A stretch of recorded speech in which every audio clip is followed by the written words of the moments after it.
खासदार सुनील तटकरे आणि मंत्री भरत गोगावले 10 महिन्यानंतर एकाच व्यासपीठावर आले। माणगाव इथल्या यादव गवळी समाजाच्या नूतन इमारतीच्या भूमिपूजन कार्यक्रमात दोन्ही नेते एकत्र आले होते। त्यावेळी दोघांमध्ये चांगली जुगलबंदी रंगली।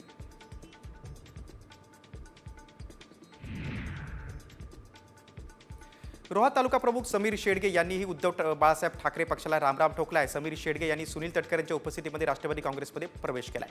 त्यामुळे कधी काळी कोकणात एक हाती वर्चस्व असलेल्या ठाकरे आता बॅकफुटवर आले।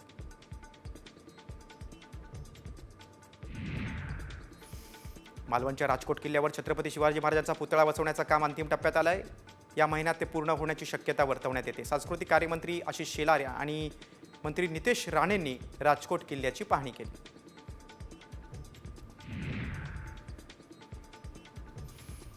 ग्राहकांना आता कॅनिंग केलेला अस्सल हापूस मिळणार आहे। हापूस आंबा बाहेरून चांगला दिसत असला तरी काही वेळा तो आतून डागाळलेला असतो। मात्र आता देवगड तालुका आंबा उत्पादक सहकारी संस्था हे जामसंड यांच्याकडून आंबा कॅनिंग करून देण्याची सुविधा उपलब्ध करून देण्यात आली आहे।